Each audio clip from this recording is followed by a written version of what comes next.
Hello, you little weirdos. Welcome to another episode of Weird Week. We have quite a show today. We're going to be getting the latest with Jake Barber, Skywatch, Logan Paul. We've got encounters with blue-skinned humanoid aliens.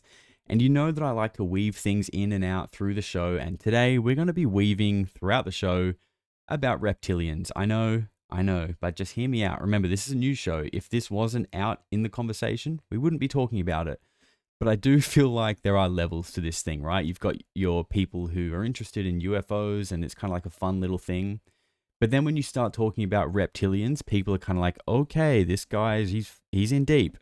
I don't know. I don't know if I want to go that far, but that is what we do here. We do go that far because we don't really leave any stone unturned. Okay. My name's Josh, by the way, guys. Welcome. This is our weekly show called Weird Week, where we just kind of recap all the strange things that are happening around the world that apparently, according to mainstream news, aren't as important as your local sports team or the two neighbors arguing over the height of their fence. Okay, apparently that is more important because they don't want to talk about this stuff. Now, if you've been spending too much time on TikTok and your attention span is just fried, there'll be video chapters. Okay, so if you can't handle me talking for too long, you can just skip. You can just skip to the next one. It's not a big deal. Okay, I won't be upset. Now, before we get into the meat of today's show, I want to give you like a little post-production note and kind of update on the last video that went up on the channel. Okay, this one here. Now, first of all, if you've seen this video, you might have noticed that YouTube felt that it was necessary to add this little footnote below the video, just here. So let's read this. Alien abduction refers to the phenomenon of people reporting what they believe to be the real experience of being kidnapped by extraterrestrial beings and subjected to physical and psychological experimentation. People claim to have been abducted are usually called abductees or experiencers. So there's some interesting wording there from YouTube. What they believe to be real. Now, it doesn't explicitly say it, but this is giving very like COVID misinformation, vaccine misinformation vibes. Do you know what I'm saying? Like why is this underneath my video? Because in that video, we heard from Lieutenant Colonel Dr. John Blitch, who was in charge of launching nuclear weapons at one point in time, telling us about his abduction experiences. So either YouTube is suggesting that this man is potentially a lunatic and lying about his experiences, and whatever it is, I think this needs to be addressed. Like, this needs to be addressed coming up underneath people's videos, because this is the message we're getting from people who are meant to be quite credible and coming forward from our military. So we're already getting a very odd and hard to digest story, and things like this make it even harder. It's already unclear, okay? And things like this aren't helping anybody. So if it's, whether it's red or blue or black or white, work it out and stick to it, because this kind of confusion that we're getting here is not helping the situation. And look, I'll just add as well that I think when this appears on the video, I feel like it's probably going to affect the way the algorithm handles the content and pushes it out. And even if that is the case, I'm not going to stop talking about what I'm talking about. I might change how I say it to maybe try and dance around any potential censorship, but I'm never going to stop doing what I'm doing, obviously, because that would just defeat the whole point of why I'm here. But anyway, I wanted to give you another little update with John Blitch. Okay, I tried to remain as objective as possible, especially when something's breaking and it's new and we don't really have a lot of evidence or information. And, when you look at John Blitch's credentials, it's very hard to argue with what he's saying. In fact, if he is blatantly lying or trying to con the public into something sinister, then that is literally just as impactful as if what he's saying is true. Like, if he's lying or if what he's saying is true, both of those outcomes are like kind of insane. So, that's the options that we're left with right now. But there is something about the way he came across in the interviews that doesn't feel entirely sincere. And I have to say, I don't necessarily think he's lying, but the way he's coming across felt very different to someone like David Grush, for example. But when something is so fresh and it's just new and we're kind of all just meeting John Blitch for the first time, I want to be like extra just objective and kind of report the story and let you guys make your own mind up. I don't want to sway people's opinion on something that's kind of just coming out that we don't really have much information about. But a lot of you guys, evidently, based on the comments, feel the exact same way. So that's interesting, right? Obviously, there is an understandable amount of skepticism and question marks surrounding people coming forward from the military on this subject. And I think that's a good and healthy thing. And I think most of them would probably understand and even agree with that skepticism. Like, I'm sure they would get it. But it's important to remember, right? If we want the truth and we want some answers, who else is going to tell us? Nobody else knows other than the people that are within these very specific certain areas with these very specific clearances, right? And even they only know like a small part. They only have a small scope on the broader issue with what's going on. And as Jake Barber said this week, once he began to flip, he had to start talking with people like above him and below him to try and start piecing together the full operation.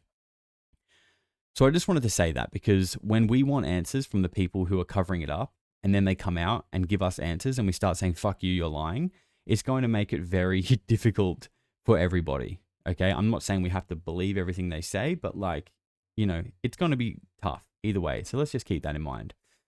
One thing as well I wanted to highlight is that some people may have missed this, but John Blitch and Jake Barber didn't know each other before this News Nation thing kind of came out, right? They never worked together. They never had a prior relationship. They met because Ross Coulthard knew John Blitch and he asked him to vet Jake Barber for him. That's how they met. Okay, so they met for Ross and because of Ross. And I only say that because they really do seem to have very different sort of approaches and angles when it comes to this thing. They definitely put themselves forward in a different way. But I just wanted to say we don't necessarily have to put them in the exact same boat. Okay, we can kind of judge them individually here. Now, personally, I'm beginning to feel quite comfortable with Jake Barber and what he's saying. And that was really cemented for me this week after a 3-hour interview with Jesse Michels. And we're going to get to that soon. But first, I just wanted to touch on the Skywatch team. So earlier this week, we got like the first release from the Skywatch organization. And it was cool that it came out so quickly. And hopefully that's a sign of the pace and momentum that this thing is going to continue to move at. But it did feel very Discovery Channel vibes. And maybe as the host, maybe as the music, I don't know what it is. And I don't think I'm alone with this idea, right? And when we're discussing this topic, the moment we start getting cinematic shots, angles, and music, it just feels a bit wrong. It feels a bit gimmicky and it feels a bit X-Files. And obviously, I don't think that is the case here. I don't think this is a hoax. I'm actually really excited to see what Skywatch are going to do and what they're going to bring. And I'm feeling positive about it. But I think it's important as well to kind of acknowledge how sensitive a lot of us are to that kind of thing, right? And just be aware of it and realize that it's not always a good thing. Someone's stylistic choice of adding music, extreme close-ups, the editing, Jeremy Corbell's eccentric style of storytelling. Even though you might personally find these things irritating or distracting, it doesn't mean that the content is a hoax or a fake, right? I'm not saying it is or it isn't, but just, you know, be prepared to kind of like separate those things in your mind because I think that's just important. Now, I'm only going to show 2 clips from the Skywatcher thing because we got introduced to 2 of their psionic assets. So I wanted to show them. But before we do that though, I want to say this. Where are we? Okay, these are the images that were shown in the first episode of this Skywatch thing, right? I just want to lay this out right now, and if the off chance on someone from Skywatch happens to see this, this is kind of like an open letter to them on behalf of all of us, I think. I want to say thank you. This is cool, but it's not really what we're after. We can, and we have been able to find this level of evidence on X, on TikTok for a long time now. It's not new, it's not groundbreaking, and it's not even really compelling, to be honest. The stories that are coming behind these images from Skywatch are very interesting, but we need more than little blurry dots, unfortunately. And as they say, these craft are being summoned and they can be piloted, and the ability to land them, allegedly. So I will say, do that, bring one down, walk right up to it with your camera and slap it on the roof and tell me about how this bad boy can go from 0 to 10,000 miles per hour in a second. That is the type of video proof that we are wanting and that we're waiting for. And honestly, anything in between until then is going to cause people on X to screech. And I think we're all sick of that. So I just wanted to point that out. Now let's take a look at these psionic assets. Jordan, I really appreciate you joining us here today. Alex, it's an honor to be here, man. Thank you for having me. So maybe let's start by sharing a little bit about your background. Yeah. So most recently, I worked in the space technology space, a little bit of data science, ultimately taking different imagery types and trying to solve solutions for the utility industry. I'm curious, by chance, do you believe that a higher form of non-human intelligence has visited this planet? I'm certain of that. You're certain? How certain are you? 100%. I mean, Jordan, that's a pretty bold statement. Where does that certainty come from? That certainty comes from my firsthand experience in what I term a psionic exploitation program between the years of 2005 and 2010, where I interfaced and worked with non-human intelligence and things like UAP directly. I mean, Jordan, that is an incredible claim. For the viewer at home, what were you doing in this program on a daily basis? Yeah, so this would look at like things that many people would consider woo-woo-y, right? Like astral projection or meditation. But ultimately, what we were really investigating was how far could we stretch the bounds of human consciousness.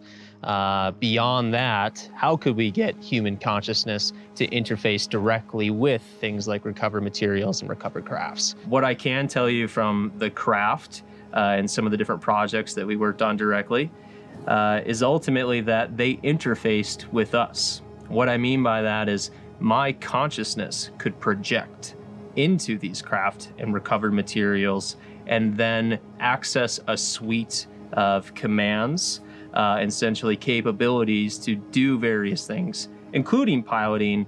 But ultimately, the story is not about piloting some UAP with your mind. This story is much more about what is consciousness? Yeah. Why can we interface with these things? Do you have material that supports these claims? I have tons of material, linearly autobiographical records that will support my claims. So he says there, he's like, it's not really about piloting UAP, it's about consciousness. And look, I'll just say it is actually about piloting UAP for me and for us, because that is a huge claim. And, more information, please. He's saying like he gets a suite of controls, like more information, please. Are you getting like a graphical user interface in your mind and you can explain it? What does that mean? These are very grand claims and we need more than this. Like, are you getting a POV view, like a pilot's view of the craft and you can actually see where you're flying? Like, how does this work? Once you're connected to it, what are the processes of actually piloting this thing? How do you know when you're fully connected? How do you know when you're disconnected? I think we just need more. We need more. My name is Michael Batista. I'm 32 years old and I'm a former U.S. Army Green Beret, 3rd Group. And Mike, do you believe that a higher form of non-human intelligence has been visiting this planet? Yes, I do. When you make that statement, how confident are you that is true? I'm extremely confident. Do you feel like you believe that is true, or do you feel like you know that is true? I know that it's true. When did your experience with the phenomena begin? The first experiences I was having was in my early teens, and it started to accelerate as I grew up. And as my time in the military was ending and I was getting out, it really accelerated at that point. And when this happens, can you explain how it usually manifests or how you experience it?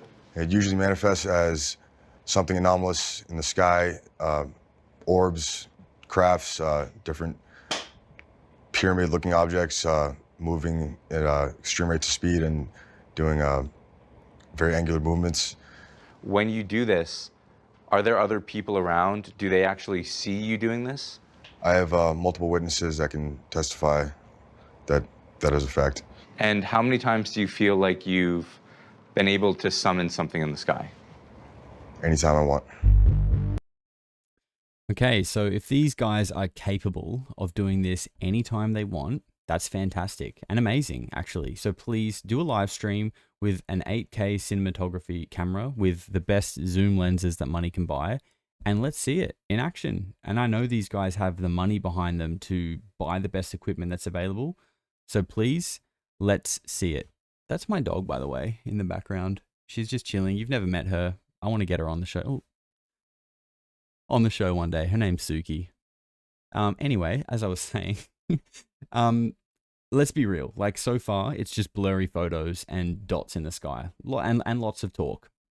Now, these guys have my support. I'm not trying to knock them, but I'm not going to pretend like anything groundbreaking or undeniable has been presented yet. So you have my support. I'm optimistic and I'm positive about these guys, but okay, let's go. It's time.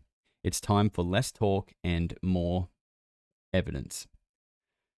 So next up, we're going to look at Jesse Michels' 3-hour podcast with Jake Barber. Now, we're not going to look at the full 3 hours because that would be absurd, but he brought Logan Paul onto the show. And surprise, surprise, this triggered the 7 brain cell army that live in Mum's basement.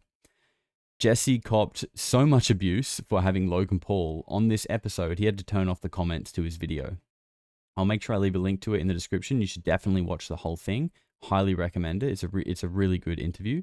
But we'll go over a couple of the key points here.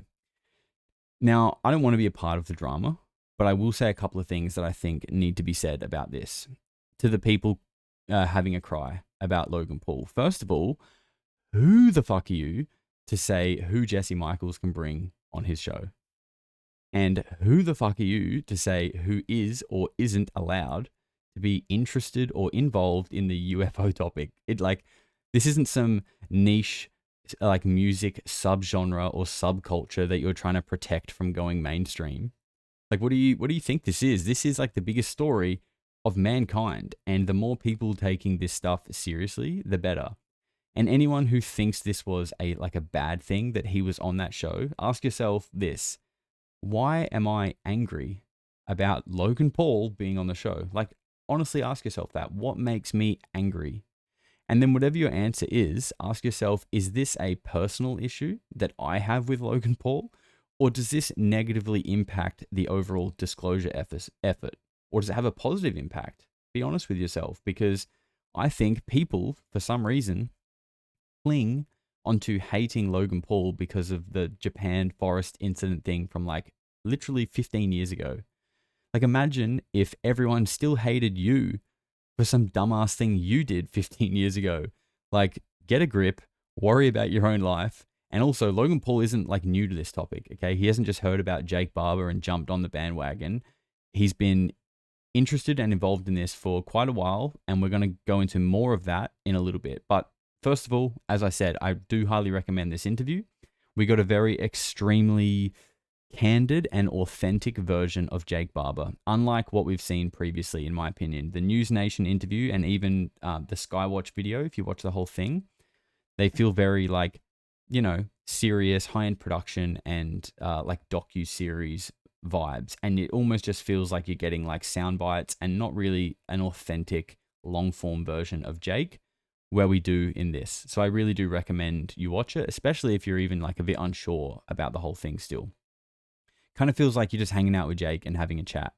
And for me, that really helped me and resonated with me in really accepting his message. So let's check out some of these clips. There are operations OCONUS outside the continental United States. Okay, obviously that's way too big, so let me fix that. There are operations OCONUS outside the continental United States where prospecting for psionic assets takes place, and they're highly coveted. And the interesting thing is I hear in those programs that there's something valuable about the life experience in third world countries, in that it seems as though people that live a simpler life and are outdoors more and have less contaminants in their food and their drugs and in their culture seem to be a little bit better at disassociating and heightening their intuition.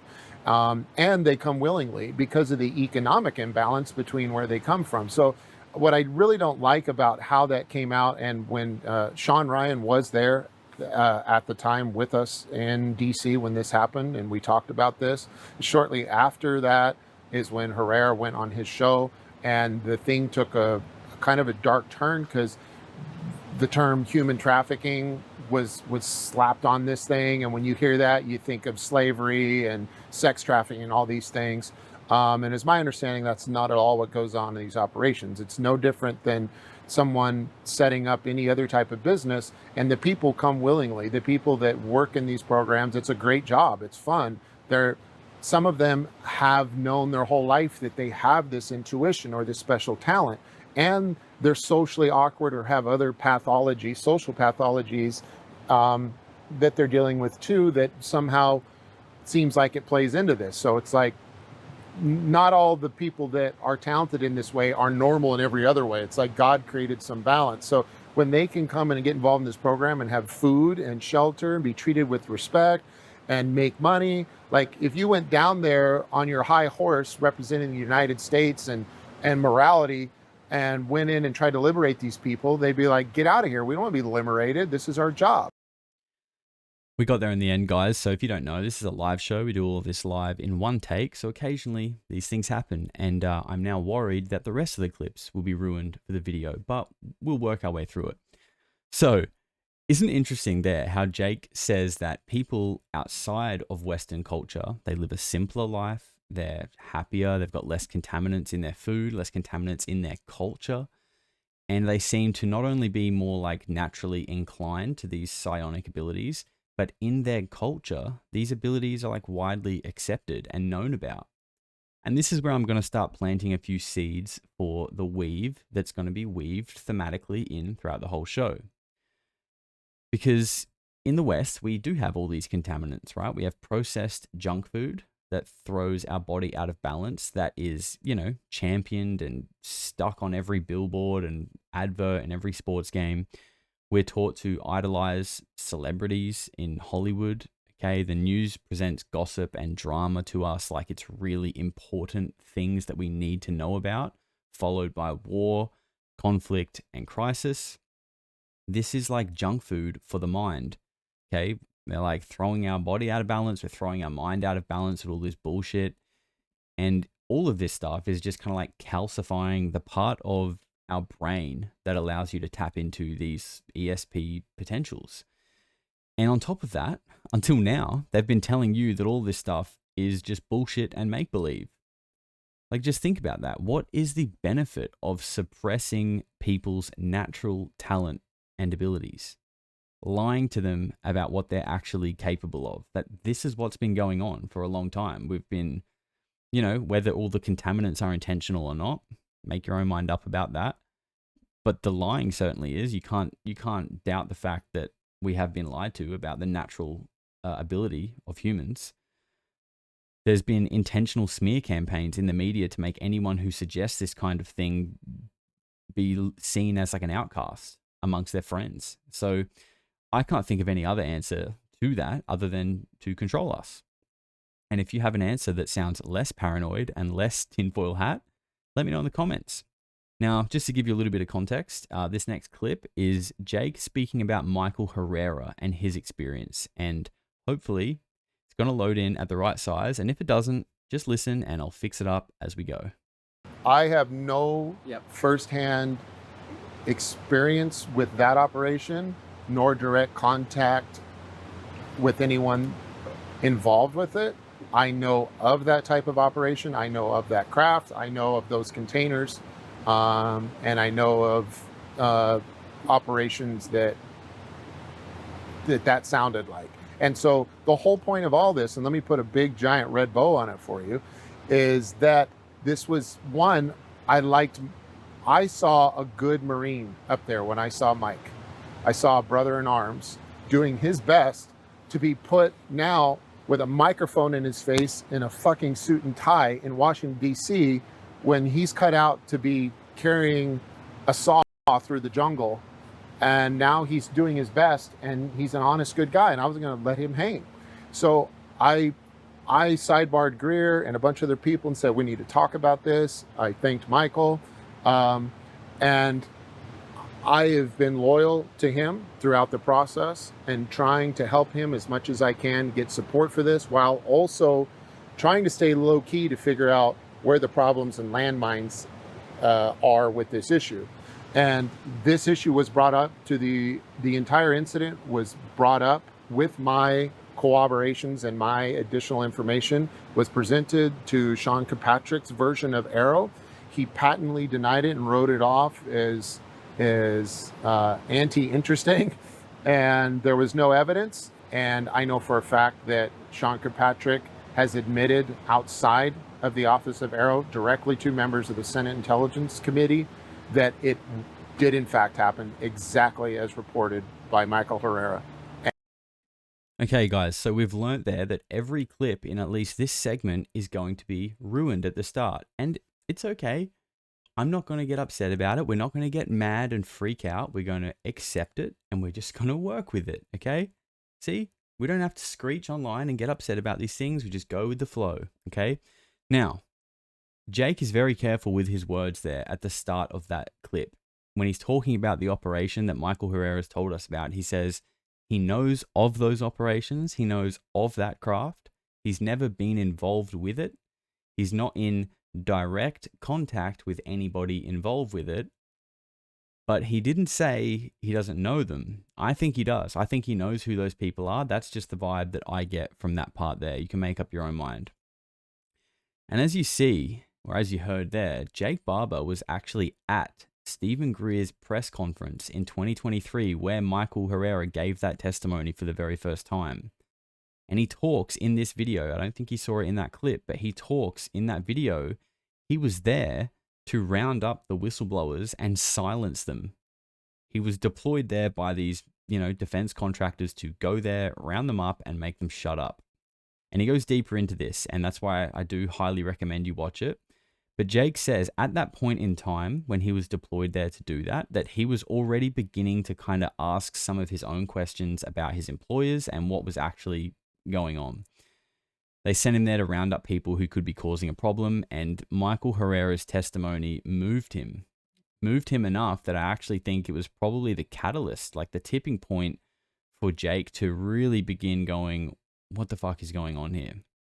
And I just think that's worth mentioning and highlighting, right? Because you could say that Michael Herrera's testimony and his bravery of getting up there and doing a really hard thing when no one else was doing it was the catalyst for bringing us to where we are today. And I don't think that should be ignored. I think we should sort of highlight that and just acknowledge it.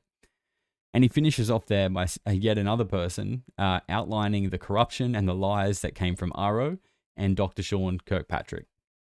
The NHI does not respect the monopoly the U.S. government thinks it has on this subject. And there are organizations worldwide that understand that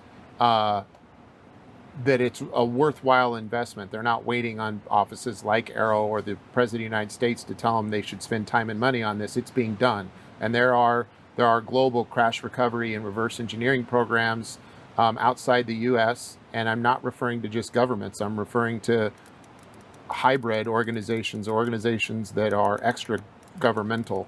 Listen, I'm not here to make anyone believe anything. Belief is a very personal thing. Yep. It's very personal. And the problem with this subject matter is, well, one, it's very intense because it carries such profound implications.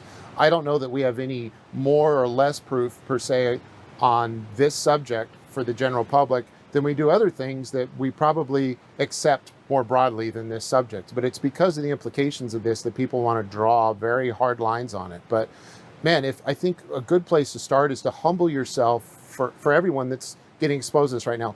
Humble yourself from the perspective of what you consider believable. And I think a good measure or a question to ask is like, how much do we currently take wholeheartedly and believe in that we act on every day?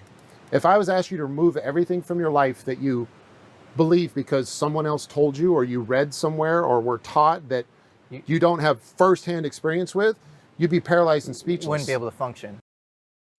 Would you look at that? See what I'm saying? Imagine if you were the guy that after that second clip you started getting really upset that things weren't going right, and then we play the next clip and it's fine. See? It's fine. It's not a big deal.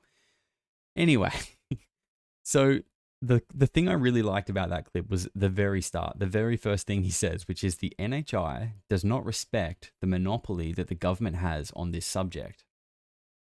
And I think that statement really sums up Jake's stance about what is going on right now. He really seems to believe that like the secrets, the cover up, like it doesn't matter and it's not what we should be focusing on, because whatever's coming is coming. And, you know, it's like they don't have control of it anymore.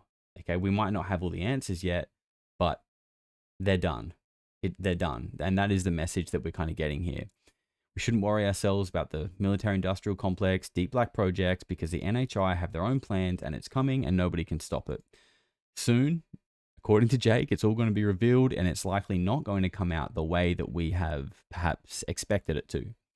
It's not going to come through Congress or Lockheed Martin coming out and saying, yeah, guys, we've been flying UFOs since the 70s, actually. It's probably going to come from a non-human intelligence directly intervening.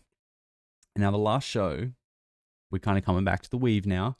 The last show, we spoke about the intelligence community, the intelligence committee and the military-industrial complex being infiltrated by a non-human intelligence. And that could be why these super high-level military guys are petrified to come forward, why nothing can get through Congress, and why the lid has been able to be so securely kept on this thing so tightly for so long, because it's being suppressed by something that is more intelligent and more powerful than we are.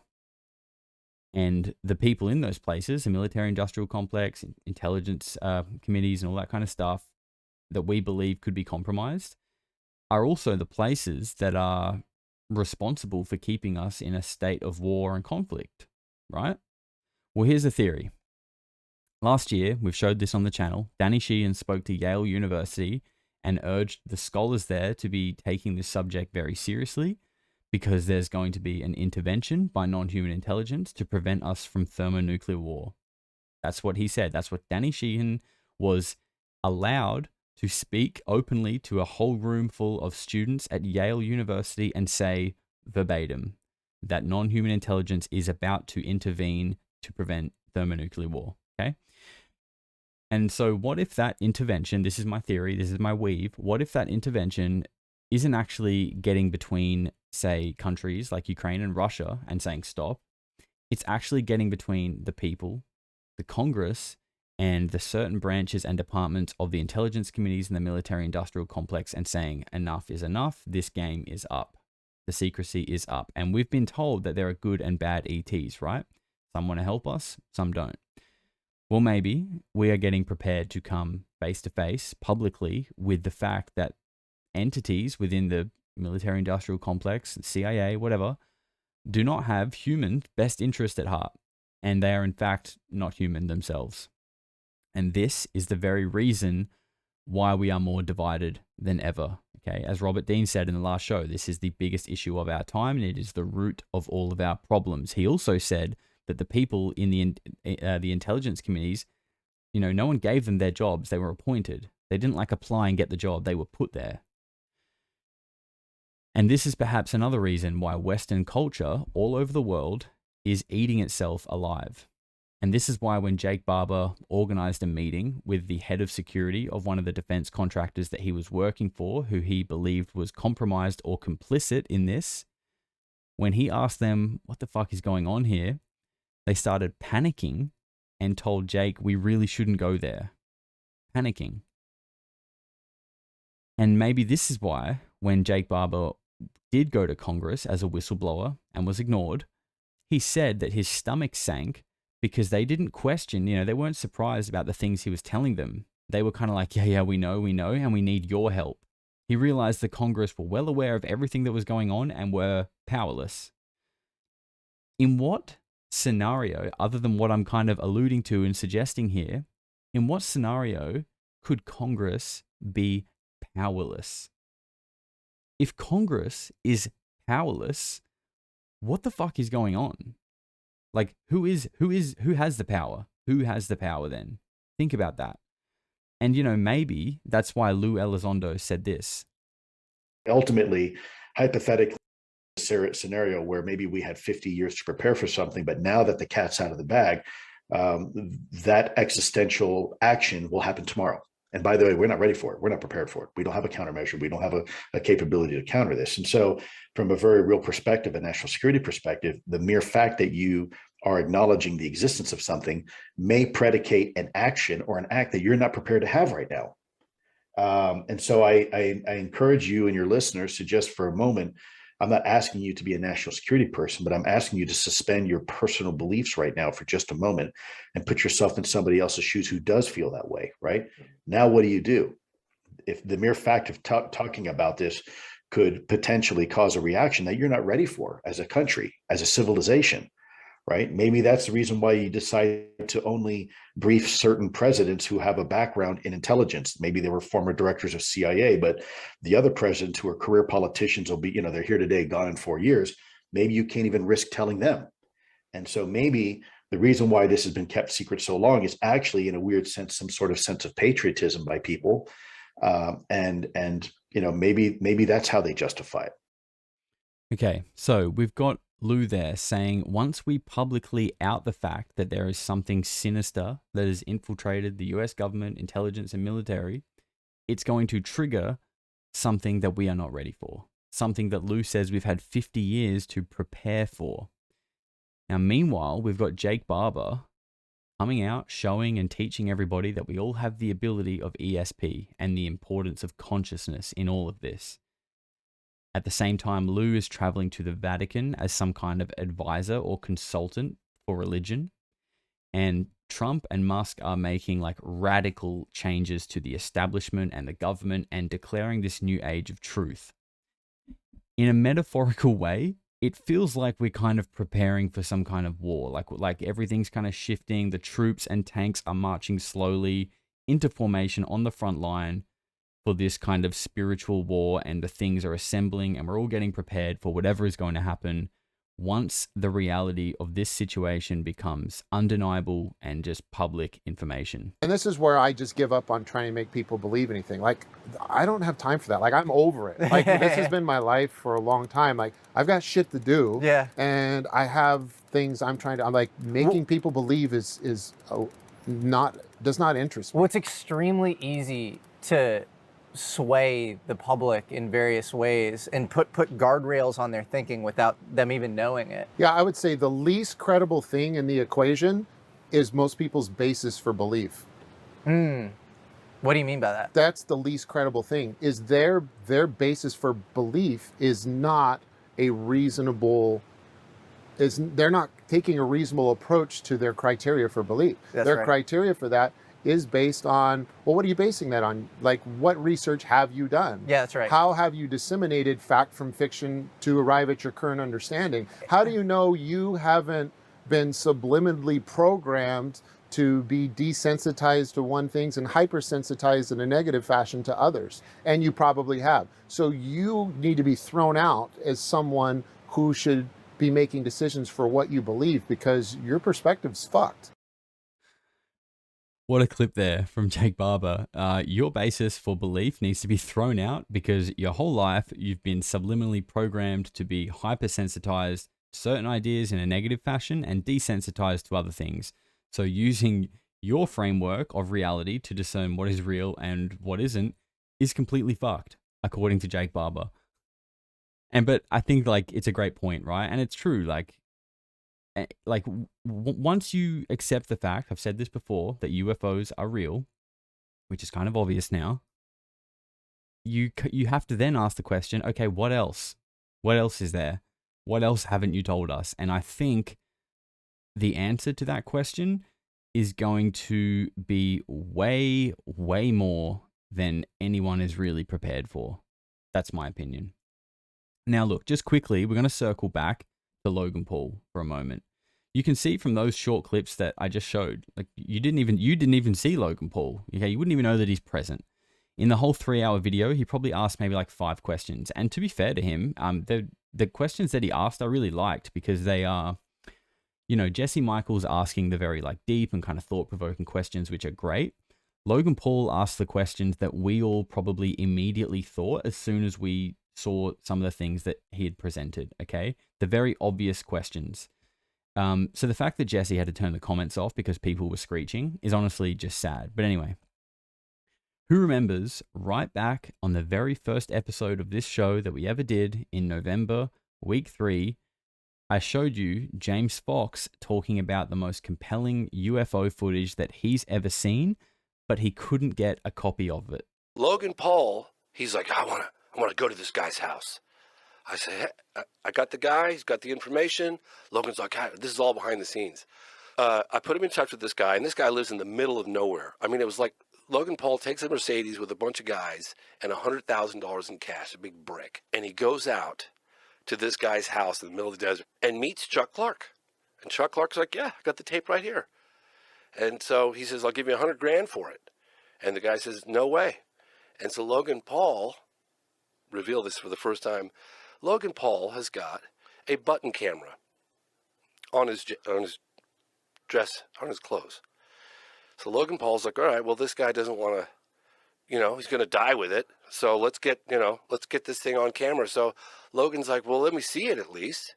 So Logan like looks at it with this thing and, oh, could you show it to me again? Gets another angle, and then he leaves. What was the guy's name that wouldn't sell it to you? Chuck Clark. Chuck Clark, who has been gatekeeping this footage like a freaking OnlyFans girl, would not sell you the footage for a rack of hundreds, right? So you said, hey man, do you mind just showing it to me? And while he showed it to you, you recorded it on a secret fucking camera. What do you want from me, bro? I offered him $100,000 for this tape after I had seen it. It's a little twisted. It's a little twisted of me to put on a small button camera and go film UFO footage that isn't mine. People hit me up asking to see this footage, and I'm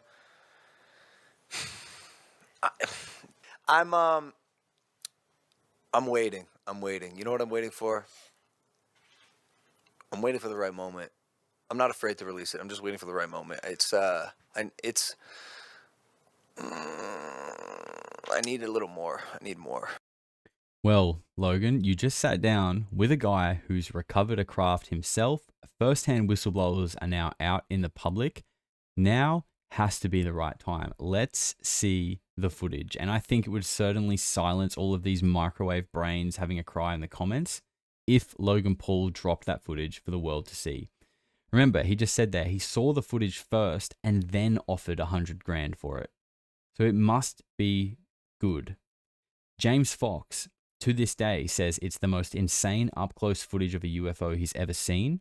So close that you could throw a rock at it, and it was this roiling, deep orange color, and it looked like the skin of the craft was alive. Now, I really hope we get to see that footage soon, and I feel like we will. I really do. I feel like he will release that soon. But I'll just say I think we know exactly what it's going to look like, because we've seen it before. We have, and I've showed them these pictures on the show, and there are other examples of this out there. But we do have, since I've showed this, a lot of new viewers, and I think these photos are super cool. So I'm just going to go through them again for anyone that might not have seen them. So I might actually make this full screen. So these were shot on film by a guy called Carlos Diaz in 1992 from Mexico. And what you're seeing there is allegedly a craft where the skin of it is roiling and moving and kind of alive, roiling like the sun, as the famous Immaculate Constellation document told us. Which, by the way, does nobody care about Immaculate Constellation anymore? Is that just, are we over that? No one's talking about that anymore?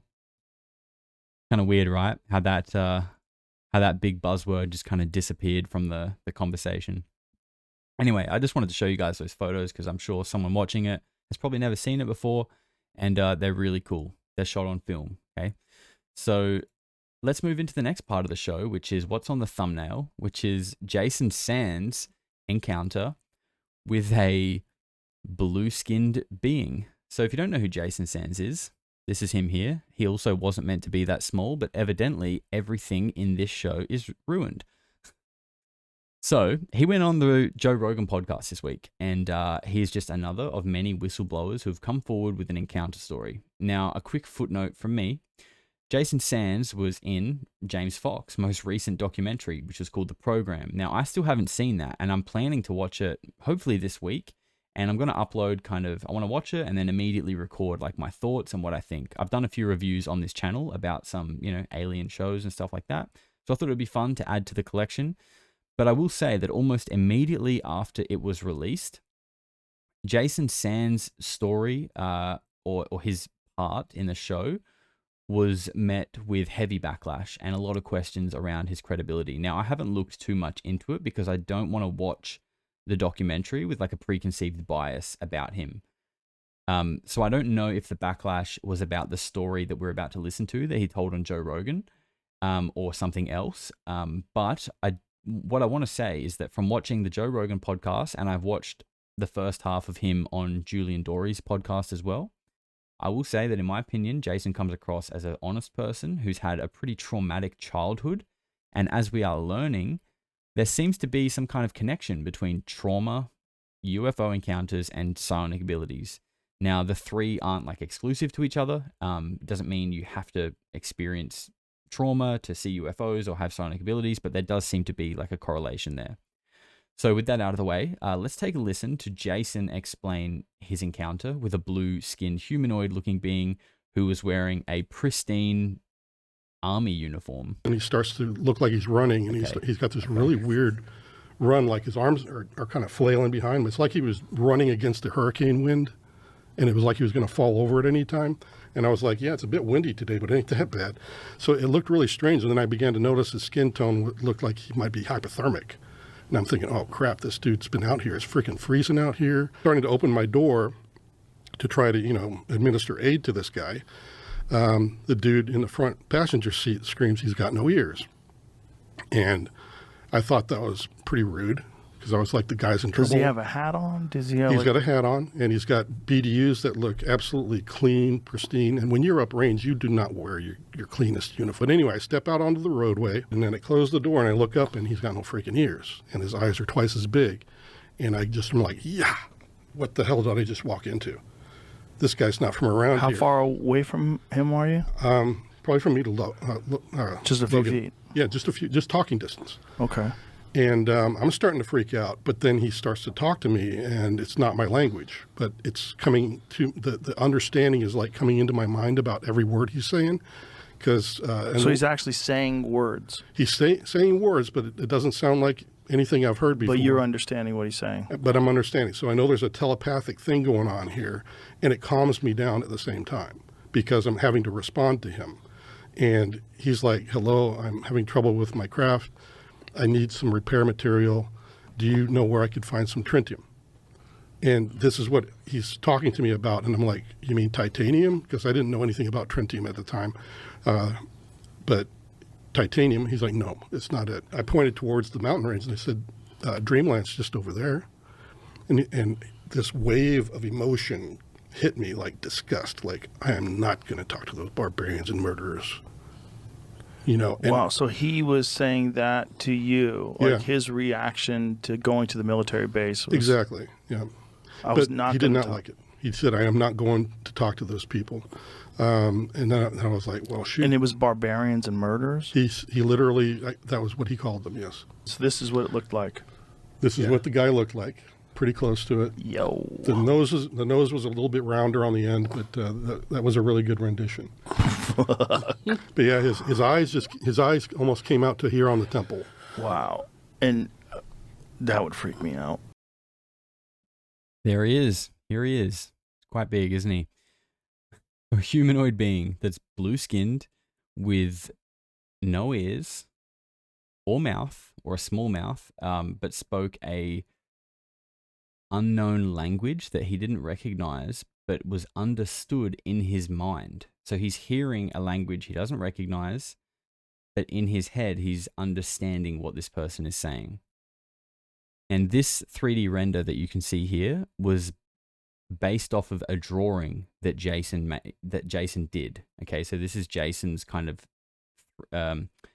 interpretation brought into 3D, and he claims that it's like the most accurate representation he's seen so far, and that other than like a slight difference in the nose, it's basically perfect. Does anyone in the comments know what this type of species is? Okay, because I'm like, there's lots of different things.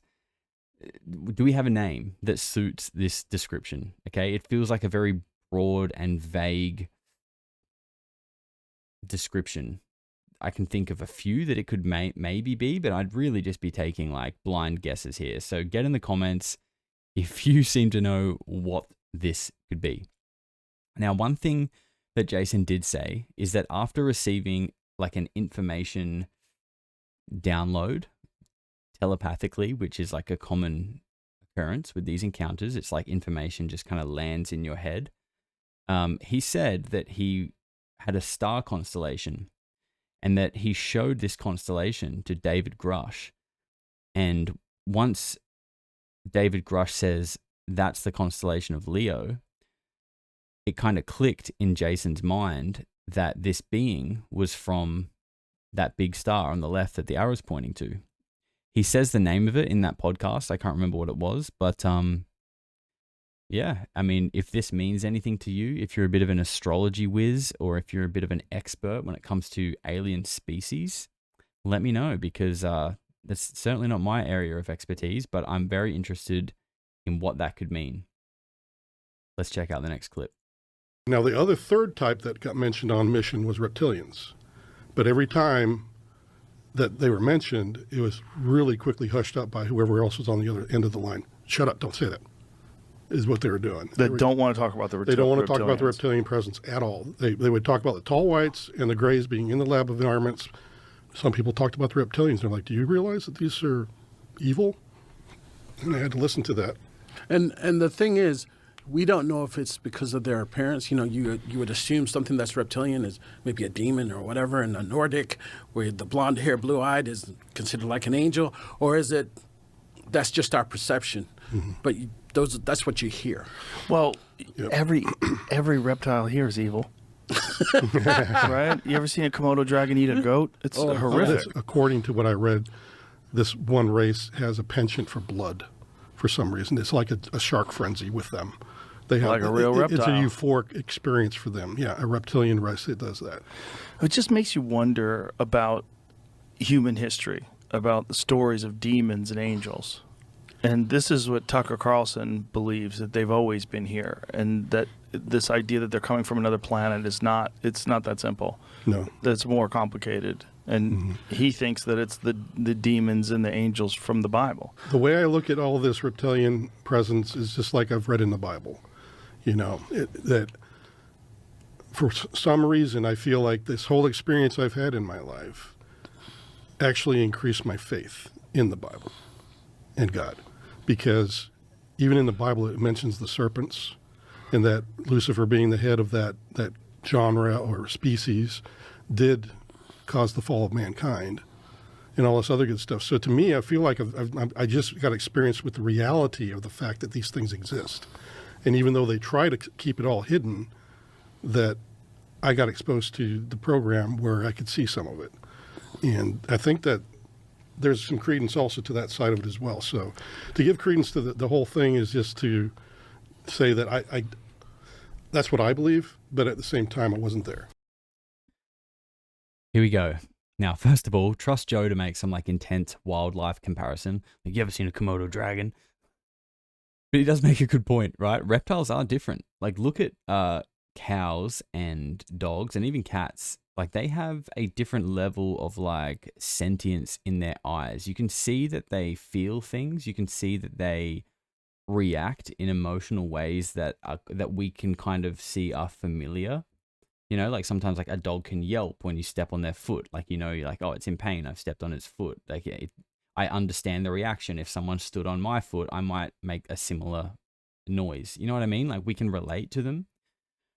Reptiles don't do that. They don't have emotions, and at least not like we do or other animals do.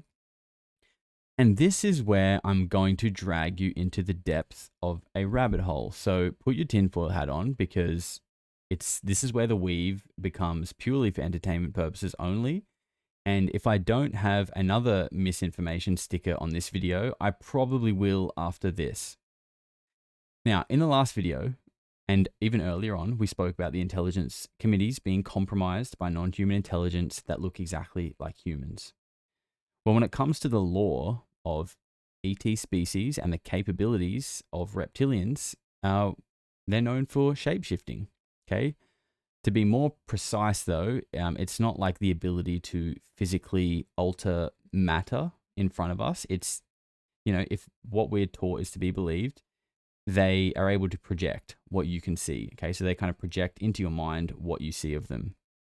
And when you see like their true form, it's like they're lifting that veil of what they're showing you. Now, this isn't me telling you this, okay? I'm telling you what multiple sources who have reported on this topic for many years have told us, such as Linda Moulton Howe and David Icke. Again, two people who have been disproportionately criticized and silenced, in my opinion. Now, Jason Sands says that whenever reptilians were mentioned over the comms when he was working, it was quickly hushed and silenced. But any other species was okay to mention. But people would panic and hush this one up.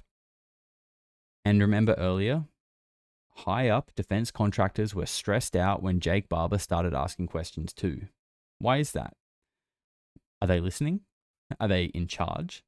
Like, why would people on secure military lines panic and want to stop talking about something?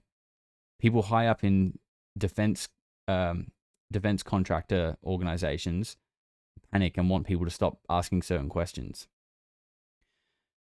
Who's in a position to listen and to these kind of secure military communications, right? Maybe certain sectors of the intelligence committee could. And as Joe mentioned, and many people say, excuse me, some form, maybe one or more of non-human intelligence has always been here.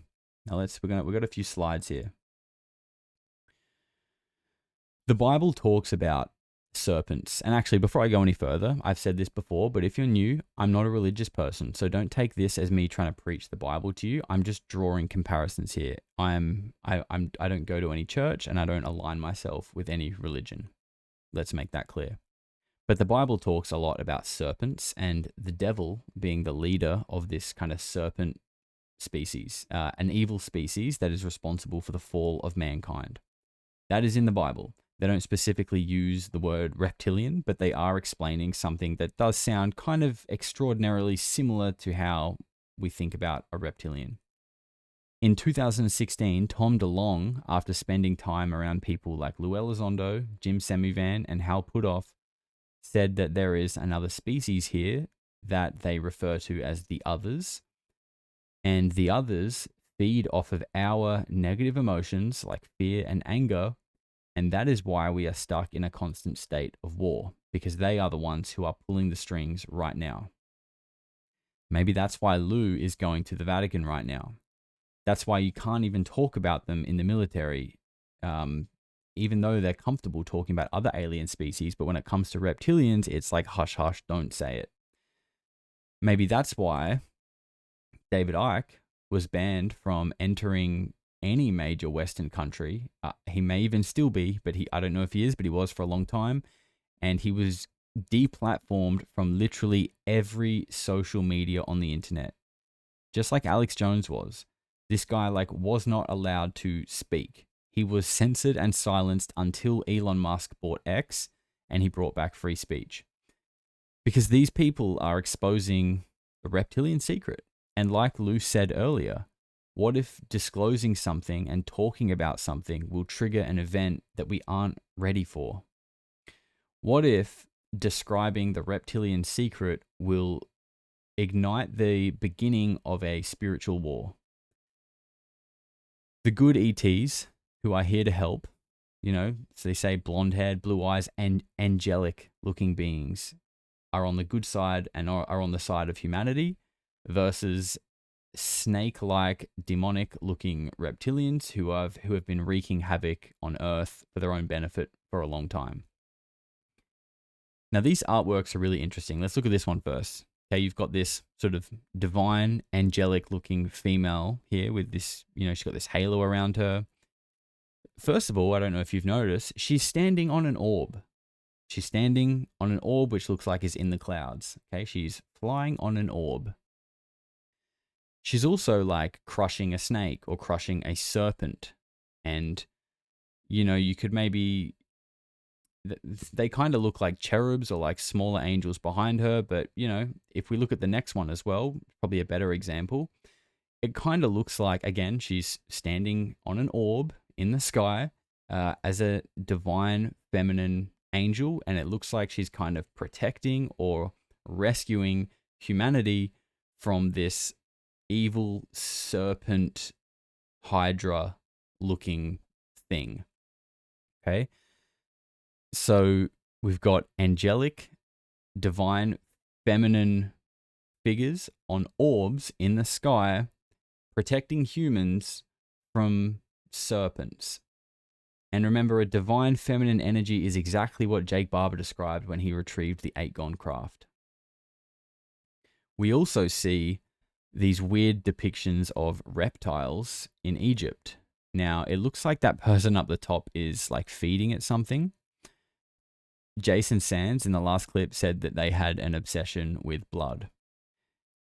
Imagine if the reason that the world is stuck in conflict and there's always an ongoing war is actually the only way to keep the secret and allow this species to feed on casualties without disrupting the majority of society. Okay, we're going to stop there. We're about to go right off the deep end. Remember, this is just for entertainment purposes, but we're going to pump the brakes right there before we actually lose our minds. Now, you guys seem to be enjoying the 4chan threads, the little 4chan read-throughs that we've been doing. So I've got a little something for you here. This is a post. Oh, that is not it. How did you get there? Okay, give me a sec. Okay, we're back. Now, this post that we're about to read through is from 2021. Yes, 2021. It's just two little slides we're going to read through. My dad had this crazy dream which scared the shit out of him. You know those dreams that seem extra special and are like a glimpse into something to come? He's the kind of guy to not joke or make up shit, but he told us this dream. It goes pretty much like this. Dad wakes up and feels and tastes some kind of ionization in the air. Goes outside and sees clouds that look like fire and lightning. Everyone walks outside all over the planet to look at the strange clouds. Blue lights appear in the sky and a trumpet starts blaring. Blue lights start surrounding people and start sucking people up into the sky in a blue tractor beam. Everyone's laughing and crying with Joe. The rapture has come. I think he meant with joy. My dad and the rest of my family and a few people we know are taken out of tractor beams by disc-shaped UFOs. The UFOs are being piloted by the Greys. Dad starts seeing things through a woman he doesn't know's eyes. She's in the tractor beam going higher and higher. There is some kind of triangle with an eye and wings on the side way up in space. There is some kind of triangle with an eye and wings on the side way up in space. Hyper-vivid celestial imagery as she approaches the eye. Goes through the eye and everything becomes black. So this is him explaining what he's seeing through another woman's eyes. She wakes up in some sort of holding pen with millions of other people. With a small port window, she looks outside and sees an armada of giant UFOs, and she sees people in blue tractor beams going up into the ships. A horn blows.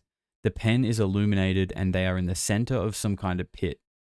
Reptilian aliens in a Colosseum-style seated environment are all screeching, like the people on X, and salivating.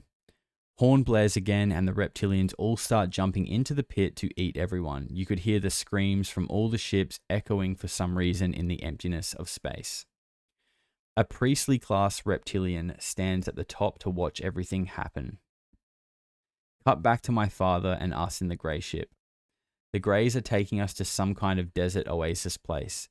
We can see the Greys dismantling every remnant of human civilization. We see all the cities turned into dust, then we see massive tidal waves all over the planet to wash it all away. The water settles, and the Greys drop us off with others who were picked to survive. Basically, we have all information relayed to us that we are to restart civilization and create a sizable population again. We get told we are a farm planet for an alien ritual that takes place every 12,000 years. We try our best to sketch the truth into rocks with words, paintings, and other glyphs. We create stone monuments so hopefully the next cycle would find out and fight back.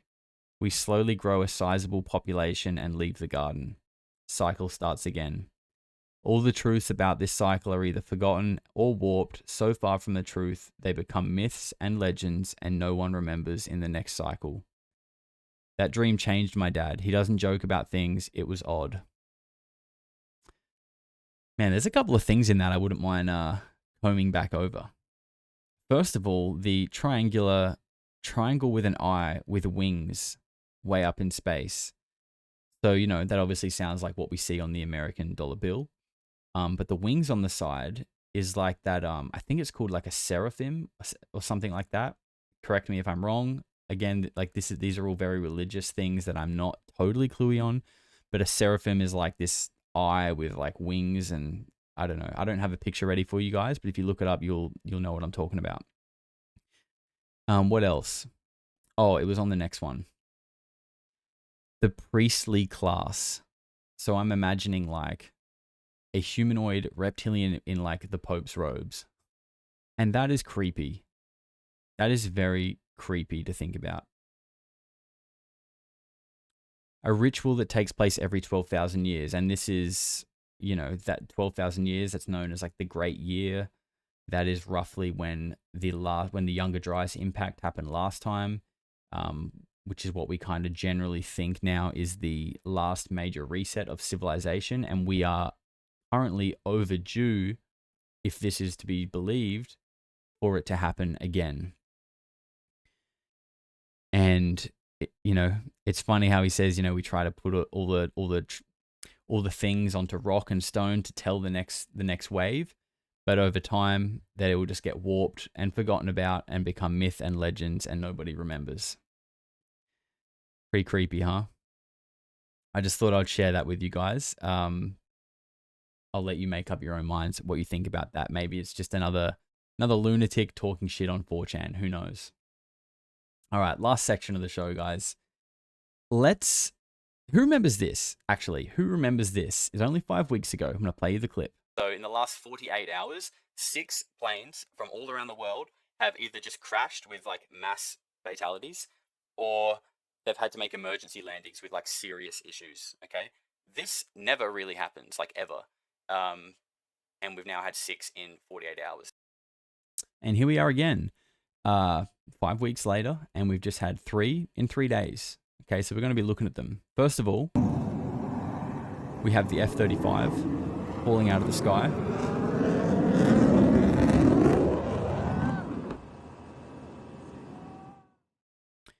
So this is the F-35, made by Lockheed Martin, $100 million plane. GG, that is not a plane anymore. The pilot safely ejected, which is a good thing. You can see him parachuting down there. Super high-tech plane, right? Could probably argue there's probably some UFO-based tech in there. Having a failure like that is kind of crazy. We don't really have much information about this one, especially because it is like a military issue. You know, they're keeping their cards pretty close to the chest. But let's look at the next one.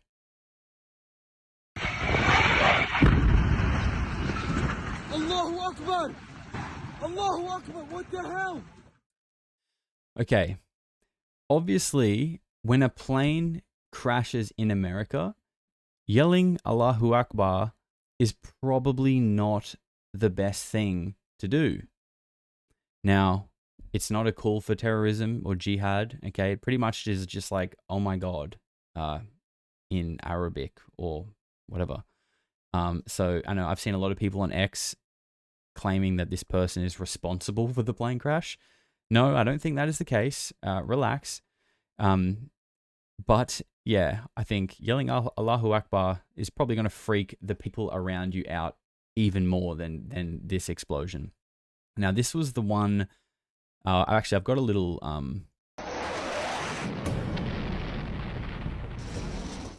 This is a little montage of all the angles of this plane crash, right? So this is the one from Philadelphia, Pennsylvania, and this was it's reported it was a Learjet, and I will say when I first saw the video, I was like, that is not a Learjet, that is a missile, because this thing it's like it's accelerating into the ground. Like, you know, when you see a plane crash, like the ones we looked at in the 5 weeks ago, you know, it's like you can kind of tell the pilot is making some kind of effort to trying not to crash, you know, try and pull it, like it's not in a nosedive, it's like trying to steady out, and it eventually just kind of, you know, crashes.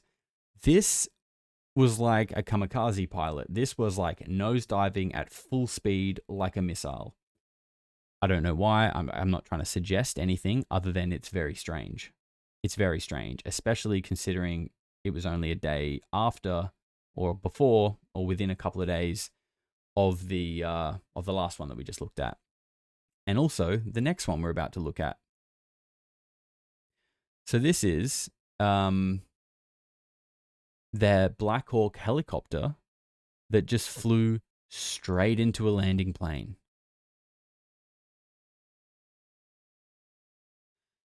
Now, what the fuck is going on there? First of all, okay, so apparently this was a military training exercise.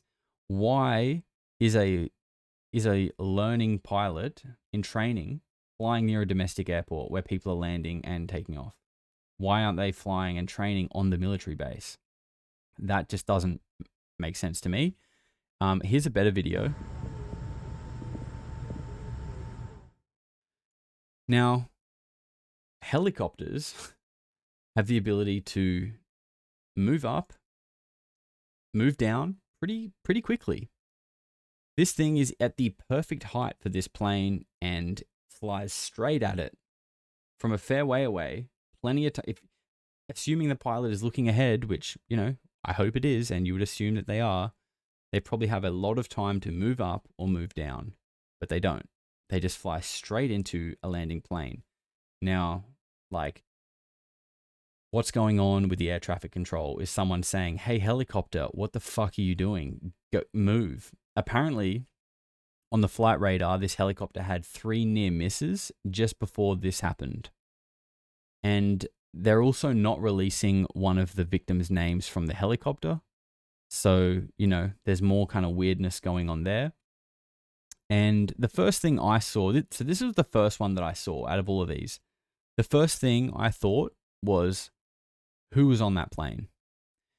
Because it seems like this was intentional. I'm not saying it was, but like, you know, it's very strange. So what is going on?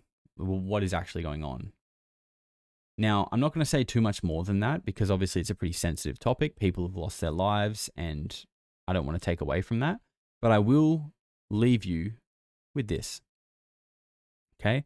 This is on Lockheed Martin's website. You can go check it for yourself. This was posted in October 2024.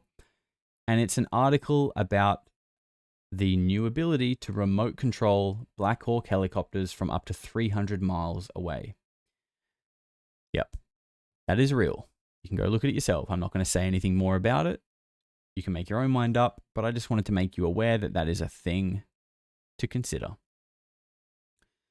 So that is pretty much it. That's almost pretty much it for the day, guys. So thank you to the members. Thank you for watching this week's episode of Weird Week. I appreciate you guys, all the support, the positive comments. Please keep liking the video, share it around. It all really helps us grow. Thank you to the Polarity members as well. You guys are absolute superstars. You go the extra mile for me. And I think by next week's episode, we're actually going to start seeing the first rank ups for you guys. So some of you early Polarity members are going to be getting the first star on your badge. So congratulations. I'm looking forward to that. And I've also just realized that this member list isn't up to date. There are a few new people that are missing. So if that is you, I apologize. You will be on the next video, I promise. Now, if you haven't already, please join our Discord, get involved with the conversation, and follow me on my socials below. I'm pretty active on all of them, to be honest. But, you know, I really do like Instagram.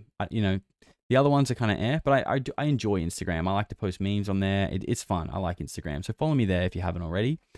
And we're going to finish with another Simpsons clip that ties in to the theme of the day, because we know that somehow the Simpsons managed to tell us what's coming in the future. Somehow they managed to keep doing it. So guys, be good to each other, be kind, go outside, make sure you're touching grass, doing all the right things. The world isn't ending. Reptilians are not real, okay? There is obviously no evil shape-shifting species that is controlling the government from beyond the shadows. I swear. I am looking forward to an orderly election tomorrow, which will eliminate the need for a violent bloodbath.